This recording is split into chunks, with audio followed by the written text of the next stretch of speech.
Lep pozdrav vsem, posebej pa novemu škofu, ki bo z biblično akribijo vodil cesto študijo.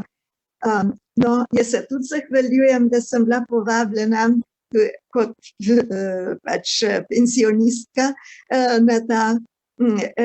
na ta simpozij, kjer sem imela kar res veliko veselja v pripravi tega mojega referata. Torej, to je, že kot rečeno, o svetopisemski postavi, o ženski. Judovska postava, ki se nahaja v 2., 3., 4. in 5. Mojzesovi knjigi, opredeljuje med drugim zakonske in družinske pravne odnose, ki razodevajo patriarhalni ustroj izraelske skupnosti. Očitno je, da zakonski in družinski predpisi ščitijo predvsem pravice moža in očeta. Sprašujemo pa se, kakšen položaj je v njih dodeljen ženski.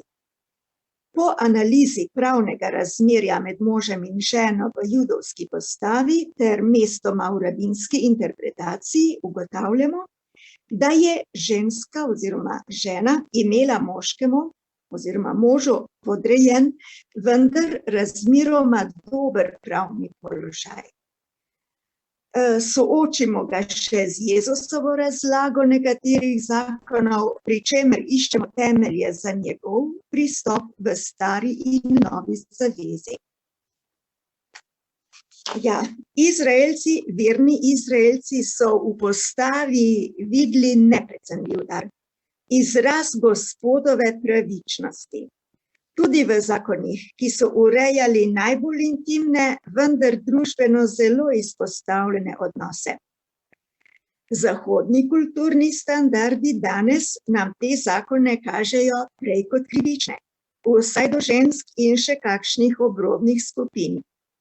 Toda rabini so jih pretehtali in jih opremili z razlagami, o katerih je Emanuel Levinas dejal. Samo Bog, ki ohranja načelo postave, lahko v praksi omili njeno strogost in v ustni postavi preseže neizogibno trdoto Svetega pisma. Ponekod, torej konec citata, ponekod so se rabinske razlage spogledovale že kar z izigravanjem zakonov. Svetopisemski predpisi, ki so urejali zakonsko zvezo, kažejo na velike razlike z današnjo zahodno ureditvijo. Žena je tam našteta med premoženjem moža, ki se ga ne sme poželiti. Toda hkrati se žena pravno ni smatrala za moževo lastnino. Z njim je delila oblast v družini. V kazenskih zadevah je v bistvu veljala za del moževe osebe, tako da je žalitev nje bila žalitev njega, nikakor pa ni veljala za osebno lastnino svojega moža. Iz več predpisov je očitno, da je mož gospodar nad ženino spolnostjo pred poroko in po njej, ni pa nad njenim življenjem. Postava mu postavlja meje, znotraj katerih ima tudi žena pravice. Dejansko lahko ženska s tožbo moškega na sodišču zahteva svoje pravice. Toži ga zaročenka v primeru posilstva, vdova brez otrok, ki ji svak odkloni izpolniti svaško dolžnost, starši žene, katere mož jo obrekuje izgube devištva pred poroko. Žena lahko toži moža, če slabo ravna z njo, to je, če ji ne izpolnjuje zahtev, ki mu jih nalaga ustna postava glede njenih življenjskih potrebščin in spolnega življenja. Mož pa je mogel ženo obtožiti prešuštva in izgube devištva pred poroko. Tudi sum prešuštva je lahko razrešil pred sodiščem. Če je našel na ženi kaj nespodobnega, kot je v prevodu v 5. Mojzesovi knjigi, jo je lahko odslovil in se poročil z drugo. Prav tako se je smela ločena poročiti z drugim. Prešuštno ženo je moral odsloviti. Sčasoma je ta odslovitev nadomestila kazen bičanja, ki je že prej nadomestila smrtno kazen. Po klasični rabinski dobi je bila kazen redko izvršena, saj so se zanjo zahtevali izjemni pogoji. Žena ni smela biti usmrčena, če je bila posiljena, če je ljubimca po pomoti imela za moža, če ni vedela za zakon proti prešuštvu in če ni bila natančno posvarjena. Zakonodaja navaja tudi prestopke, ki ne pridejo pred sodišče, temveč se urejajo med družinami. Tako se spolno nasilje nad še nezaročenim dekletom obravnava znotraj prizadetih družin. Enako, če je bila zapeljana. Zakon nalaga storilcu plačilo globe in odškodnine ter poroko z dekletom. Vendar ima po rabinski razlagi dekle pravico, da poroko z zapeljivcem ali z nasilnežem zavrne. Tudi sicer se poroka lahko sklene le z izrecno dekletovo privolitvijo. Najslabše ženo obravnava predpis o postopku odslovitve. Ta daje možu izključno pravico, da odslovi ženo kljub njenemu nestrinjanju. Zadostuje formalno pravilen postopek, ki ga lahko po njihovih navodilih izvede malodane z zvijačom. Vendar ločitev kljub nestrinjanju sozakonca velja kot demokratičen dosežek tudi v zakonodajah zahodnih držav. Resda kot pravica obeh, kar pač pomeni, da lahko trpi tudi moški, ki se ne želi ločiti. V nenavadnem predpisu o ljubosumnosti lahko vidimo dober izkupiček za ženo. Omogočal je, da se niso razplamteli ljubosumnost, sovraštvo in nasilje do nedolžne ali tudi krive žene ter posledično do otrok. Po rabinski razlagi je deloval samo, če tudi mož ni nikoli zagrešil prešuštva. In na enak način kot ženo je telesno prizadel tudi ljubimca, kjerkoli se je nahajal. Nova zaveza ne omenja obreda ljubosumnosti, razen apokrifni Matejev evangelij za Marijo in Jožeta. Vendar, kot trdi Alastair Roberts, nas nekatera mesta v Novi zavezi spominjajo nam.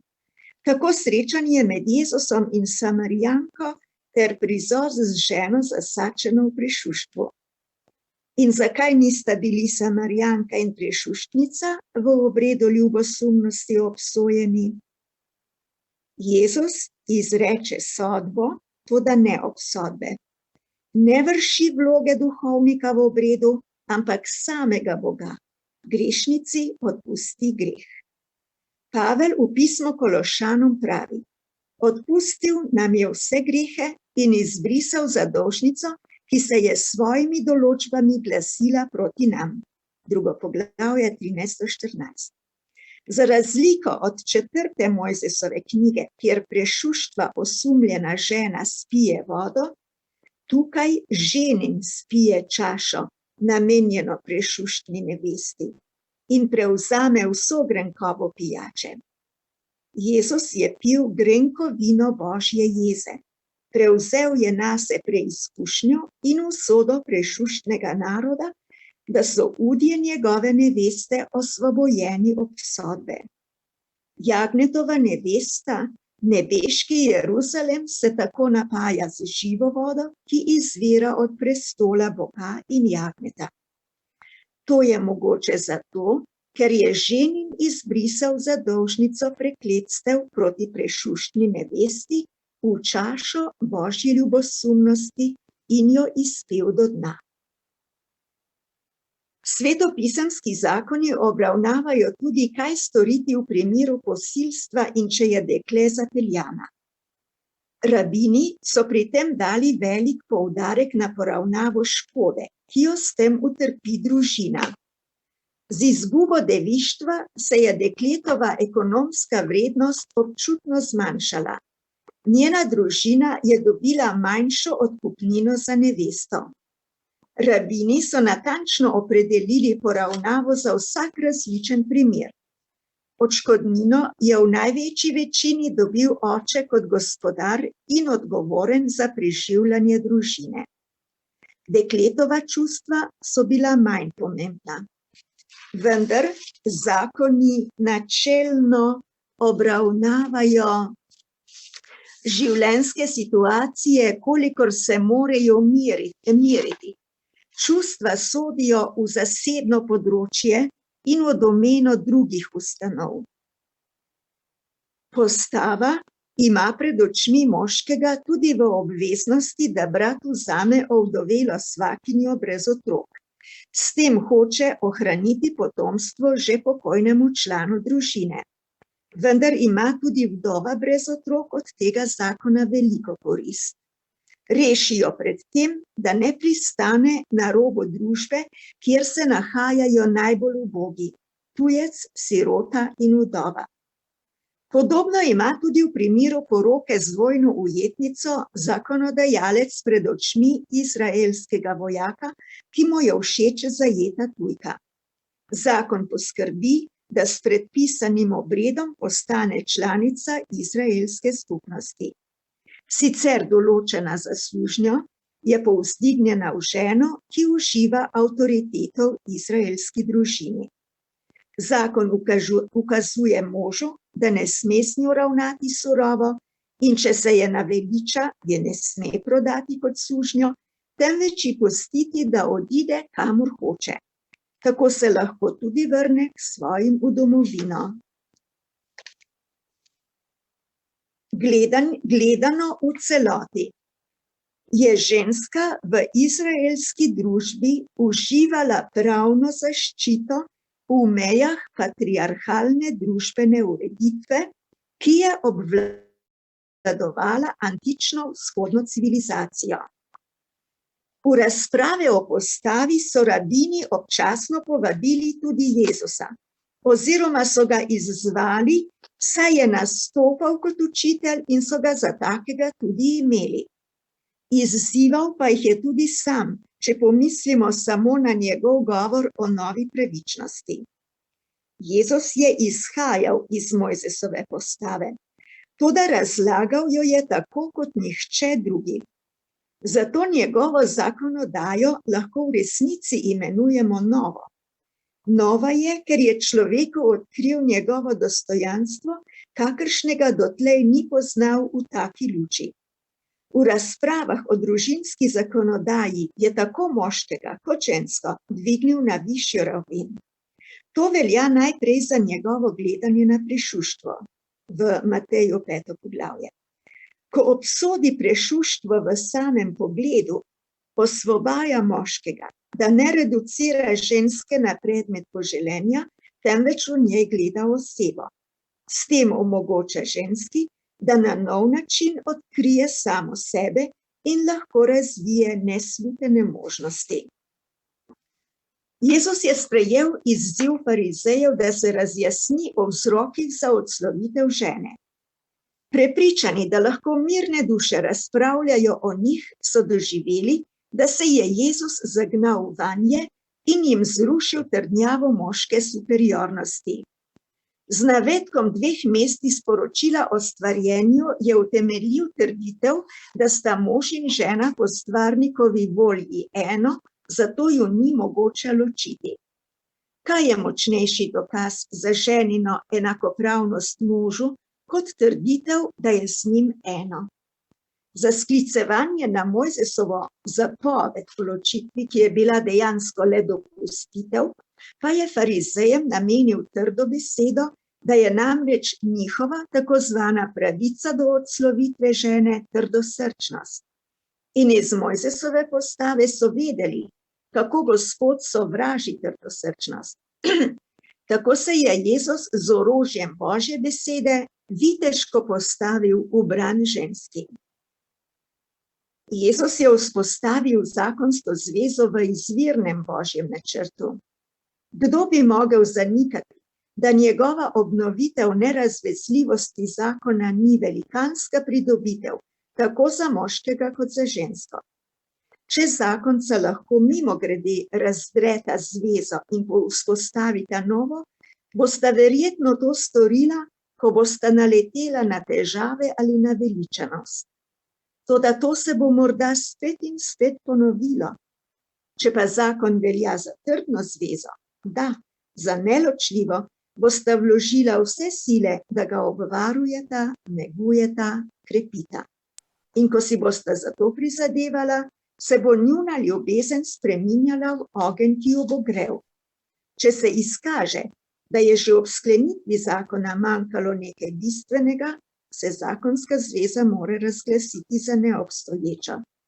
Tisti, ki je nedolžen, bo lahko našel srečo znova. Sicer so tudi psihologi prišli do ugotovitve, da je razveza zakona nenaravna. Jezus se je enako zavzel za ženo, ki se je izneverila možu in so ga hoteli ob njej skušati. Ni se mu bilo treba zavzeti za njeno rešitev pred smrtjo, ker so za to poskrbeli že rabini s svojim razrahljanjem zakona o prešuštvu. Pač pa se je zavzel za rešitev njenega dostojanstva. Povedal ji je, da je grešila, toda Bog ji odpušča in ona naj ne greši več. Ni vprašal tožiteljev o sokrivcu in ne, če so izpolnjeni pogoji za usmrtitev. Težišče je prestavil s sodnega postopka na tožitelje. Izprijeni sodnik lahko v navidez brezhibnem postopku obsodi nedolžnega in oprosti krivičnega. Tako se je obrnil nanje z besedami: kdor izmed vas je brez greha, naj prvi vrže kamen vanjo. In tožniki so se zavedeli, da so grešniki, zato so se umaknili iz tožbe. Lahko bi stopili na stran grešnice, toda niso marali. Niso hoteli biti grešniki, ki jim on odpušča. Tako je bila oprostilne sodbe deležna samo grešnica. Tudi jaz te ne obsojam. Janez 8:11. To je izjavil vrhovni zakonodajalec in sodnik. Drugi sodniki so le ugotavljali, ali je obtoženec kriv in izpolnjuje pogoje za kazen ali ne. Tukaj pa nastopi nekdo, pred katerim je vsak človek kriv in zasluži kazen. Izreče, da je bil greh storjen in ga z Božjo avtoriteto odpusti. Jezus ne izjavlja, da žena ne izpolnjuje pogojev za smrtno obsodbo, temveč da ji Bog odpušča greh in kazen ter jo vzpostavlja v novo življenje. Pojdi in odslej ne greši več. Janez 8:11. Sodniki niso mogli oproščenega obtoženca obvarovati pred ponovnim prestopom. Tukaj pa je stvarnik, ki človeka usposablja, da more izpolniti Božjo postavo. Pavel bo izjavil: zdaj ni nobene obsodbe za tiste, ki so v Kristusu Jezusu. Kajti postava duha življenja v Kristusu Jezusu te je osvobodila postave greha in smrti. Rimljanom 8:1-2. Ugotavljamo, da Jezus razodeva celosten pogled na človeka, moškega in žensko, kakršen se nahaja v postavi, vendar ga nihče ni videl tako kot on. On jo gleda popolnoma z Božje perspektive in jo kot stvarnik in odrešenik usposablja, da morata živeti v skladu z njo. Hvala za pozornost.